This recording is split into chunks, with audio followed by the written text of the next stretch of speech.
Assalamualaikum warahmatullahi wabarakatuh. Perkenalkan, nama saya Nadia Putri Utami, mahasiswi program studi PGSD FKIP WAMKA semester 4. Berikut adalah hasil video wawancara saya dengan Kepala Sekolah SDN 04 Bambu Apus. Assalamualaikum warahmatullahi wabarakatuh. Saya akan memperkenalkan diri. Nama saya Siti Dirifna, biasa dipanggil Ibu Dirif. Saya Kepala Sekolah di SDN Bambu Apus 04 Pagi. Mulai bertugas sejak Agustus tahun 2017 hingga hari ini. Mungkin itu perkenalan saya. Assalamualaikum warahmatullahi wabarakatuh. Assalamualaikum warahmatullahi wabarakatuh. Waalaikumsalam warahmatullahi wabarakatuh. Sebelumnya mohon maaf Bu atas mengganggu waktunya di kerja atas kedatangan kami kemari. Kami dari mahasiswa UMAMKA mengenalkan diri Bu, nama saya Umar Abdul Aziz. Nama saya Farah Nurisa Sajua. Nama saya Nadia Putri Utami. Nah, tujuan kami di sini adalah untuk melakukan pengenalan lapangan persekolahan Bu, di mana kami ini mewawancari Ibu sebagai kepala sekolah SD Negeri Bambu Apus 04. Tapi sebenarnya Bu, kalau PLP ini itu magang Bu, tapi karena keadaan seperti ini tidak memungkinkan keadaan magang Bu. Iya. Jadi makanya kita makan wawancara saja Bu seperti ini. Ya, terima kasih atas kehadiran adik-adik mahasiswa, Mas Aziz, Mbak Farah dan Mbak Nadia di kantor Ibu di SD Bambu Apus 04. Saya juga memperkenalkan diri, nama saya Ibu Siti Dirifna, Kepala Sekolah SD Bambu Apus 04 sejak 25 Agustus 2017 hingga hari ini. Mohon izin bertanya ya Bu. Iya. Yang pertama, bagaimana karakteristik peserta didik secara umum yang masuk di SD Negeri Bambu Apus 04 ini Bu? Karakteristik peserta didik di Bambu Apus 04 ini, kalau sekarang ini jumlahnya dulu ya, jumlahnya itu 703 dengan rincian 390 itu yang laki-laki dan 313 itu yang perempuan. Dan mereka rata-rata berasal dari ekonomi menengah ke bawah. Jadi untuk kegiatan home learning atau PJJ sekarang pun separuh banyak yang merasa repot ya secara ekonomi. Untuk struktur organisasi dan tata kerja di sekolah Bambu Apus itu gimana? Kalau struktur organisasi, saya kepala sekolah di sini bekerja sama secara garis kesetaraan dengan komite sekolah ya. Kemudian saya dibantu oleh 2 orang wakil kepala sekolah, 1 orang wakil kepala sekolah Bapak Samin yang tadi kesini, kemudian itu Bapak wakil kepala sekolah bidang kesiswaan, kemudian 1 lagi wakil kepala sekolah bidang kurikulum itu Bapak Suratno. Nah, jumlah guru yang ada di sini termasuk ibu ada 29 orang, kemudian kami juga dibantu oleh 2 orang operator, kemudian 3 penjaga sekolah dan 1 orang satpam. Jadi semua personel di sini tuh ada 35. Nah itu semua masing-masing dengan pembagian kerja pastinya sesuai tupoksi masing-masing. Ya. Kalau untuk guru kelas maka mereka mengampu di kelas masing-masing. Guru mapel itu ada guru agama 3 orang, kemudian guru agama Kristen 1 orang, guru olahraga 2 orang. Kemudian kalau untuk operator mereka juga kinerjanya beda-beda, ada yang bagian keuangan, operator dan aset, kemudian ada juga operator bagian dapodik, persuratan, mengurusi KJP, pelayanan masyarakat sehari-hari. Ada nggak sih karakteristiknya untuk jadi kepala sekolah gitu? Syarat jadi kepala sekolah? Syarat jadi wakil kepala sekolah itu? Jadi kepala sekolah apa jadi wakil? Wakil. Kalau jadi wakil kepala sekolah kemarin itu dia kan SK-nya itu SK kepala dinas ya. Syaratnya itu memang dia termasuk guru senior, yang jelas PNS minimal 8 tahun mengajar. Kemudian ada golongannya juga, golongannya itu kalau nggak salah kemarin sudah minimal 3C. Kemudian usia paling tua kemarin berapa ya? Saya lupa. Kisaran 55-an. Itu baru bisa diusulkan. Jadi kan dia masa kerjanya 4 tahun minimal, dia bisa setelah terima SK itu 1 kali masa kerja. Itu untuk menjadi wakil kepala sekolah.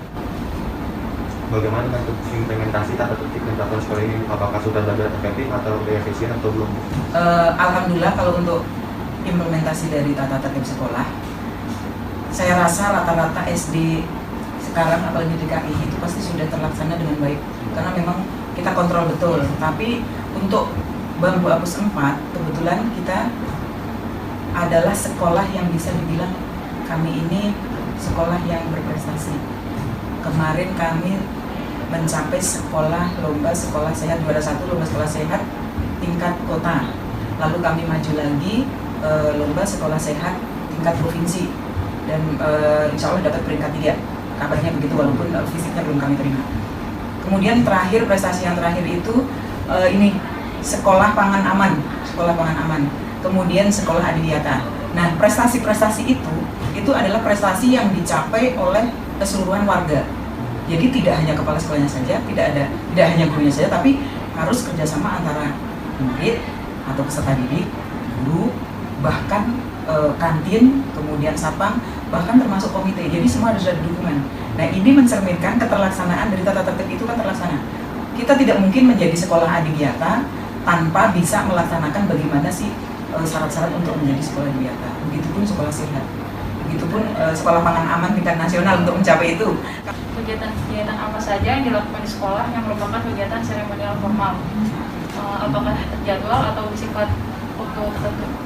Kalau kegiatan seremonial formal misalnya upacara bendera itu rutin selagi tidak ada gangguan cuaca, misalnya hujan dan sebagainya, itu hari Senin selalu kita laksanakan. Kemudian upacara hari besar nasional, misalnya kayak besok nih hari ulang tahun Republik Indonesia, biasanya kita akan upacara, tapi karena ini pandemi mungkin kita besok tidak laksanakan, tapi sebelumnya upacara dalam rangka hari besar itu selalu kita laksanakan.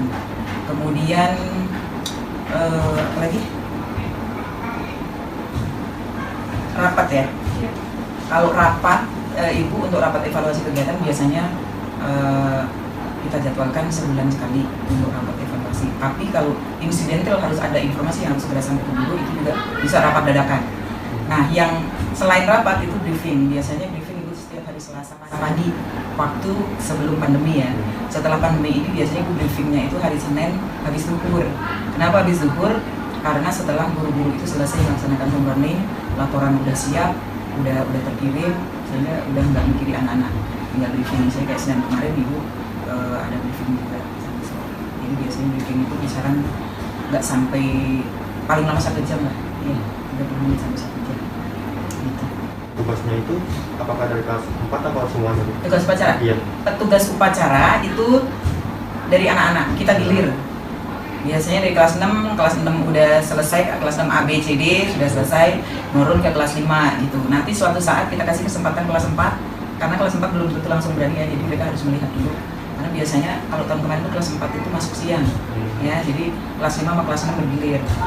Itu nanti selesai naik lagi kelas 6 seperti itu. Kalau untuk pembina upacaranya baru guru bergantian juga dengan kepala sekolah, jadi setiap sebulan sekali kepala sekolah, sebulan sekali, nanti 3 kalinya guru, nanti kepala sekolah lagi, baru guru lagi. Nah, itu bergilir, ada jadwal. Kan dikasih 5 itu ya? Iya. Yang kemarin. Dan Karena- kan itu bukan ada hari guru tuh ya Bu ya? Hari apa, guru? Iya. Oh, kalau hari guru itu khusus memang petugasnya itu guru. Semua? Iya, guru-guru termasuk pengibar benderanya, termasuk pemimpin pasukannya, semuanya itu guru. Dan itu pembinanya kepala sekolah? Pembinanya kepala sekolah. Kalau kepala sekolah sedang tidak upacara di luar, karena kadang-kadang kan ada undangan juga ya upacara di luar. Kalau seandainya kepala sekolah lagi upacara di luar, biasanya wakil kepala sekolah. Ya, biasanya di event itu baru juga. Jenis kegiatan-kegiatan rutin apa yang Ini sering dilaksanakan. sering dilaksanakan? Kegiatan-kegiatan di sini banyak ya, kegiatan-kegiatan. Kalau kegiatan yang rutin kan pastinya belajar mengajar, ya. Itu udah ada jamnya dari pagi sampai siang, sudah terjadwal. Tapi maksimal sampai pukul 12, kecuali kelas 6 kemarin karena untuk persiapan ujian, walaupun kemarin pada akhirnya nggak jadi ujian, itu ada TM ya, tapi akhirnya tidak bisa terlaksana dengan maksimal.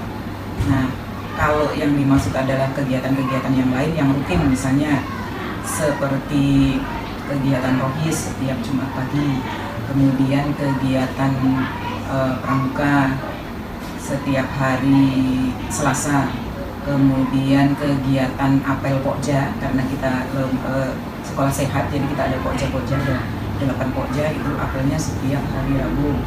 Kemudian ada literasi, kegiatan literasi bersama, jadi anak-anak itu di lapangan berkelompok sambil membawa buku buku yang akan dia baca, tapi bukunya tuh fiksi ya, bukan buku pelajaran. Dia bacanya di lapangan. Nah, nanti siapa yang sudah tamat satu buku akan kita kasih kesempatan untuk menceritakan kembali atau menyampaikan kayak semacam merangkum gitu ya di depan teman-temannya. Kegiatan pembiasaan apa yang dilakukan di SD ini? Pembiasaan. Ini juga berkaitan dengan visi sekolah. Jadi visi sekolah kita itu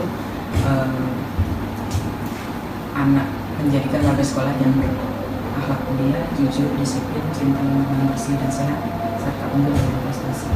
Karena itu harus didukung pelaksanaan visi itu ke dalam pembiasaan di sekolah. Jadi kalau dari pagi anak biasanya ibu nih kalau sedang tidak pandemi sebelum pernah pasti udah sampai sini. Kenapa? Karena ada jadwal untuk menyambut anak-anak. Kalau kepala sekolah setiap hari, tapi kalau guru-guru kita jadwalkan, kita bagi, ya. Tapi siapapun yang datang cepat mau ikut menyambut boleh, tapi ada yang jadwal wajib. Senyum, salam, sapa, 5S dengan sopan dan santun itu selalu. Kemudian kegiatan pembiasaan yang lain, buang sampah pada tempatnya, kemudian senam dan sebagainya, kemudian likubang tadi, kemudian pembiasaan hari Jumat itu rohis, kegiatan rohis itu didahului dengan sholat duha, lalu ada semacam ceramah agama dari guru agama, kemudian banyak ya sampai ibu nggak catetin tadi, banyak kalau kegiatan pembiasaan di sini, terutama yang mengarah kepada pembentukan karakter ya. Anak sekolah itu menjadi kebiasaan rutin di sini. Yang mana? Yang anak sekolah yang pada datang itu pagi-pagi. Iya, setiap hari. Setiap hari itu wajib. Itu kan juga ada juga dalam kurikulum 2013 memang ini. Jadi kalau di SD kan kurikulum 2013 itu 70% pembentukan sikap. Ya, 30% pengetahuan. Jadi kita betul-betul menanamkan kebiasaan itu. Terutama ya tadi menunjang LSS, menunjang adiwiyata, pembiasaan bahwa anak membuang sampah itu tidak gampang membuang sampah sesuai jenisnya. Emang iya anak membuang sampah, tapi kadang-kadang mereka nggak lihat mana aja yang tong kosong masukin. Nah ini yang kalau menurut saya meskipun ini sudah kita biasakan dari ibu dari di sini ya 2017 sampai sekarang itu pun belum bisa dikatakan 80% berhasil. Karena anak ini udah yang terbiasa baik kelas 6 lulus, masuk lagi ini yang belum terbiasa kita didik lagi kan gitu ya. Ya. Jadi belum bisa dikatakan 80% berhasil, tapi itu kan memang harus tantangan banget. Ya, membiasakan anak cuci tangan pakai sabun, sampai kita itu lomba CTPS ya, cuci tangan pakai sabun, kita kirim kerjasama sama Unilever gitu. Itu juga membuat anak-anak semakin semangat. Jadi dengan sekarang ada pandemi ini, anak-anak suruh cuci tangan, kami sudah terbiasa sebelumnya gitu.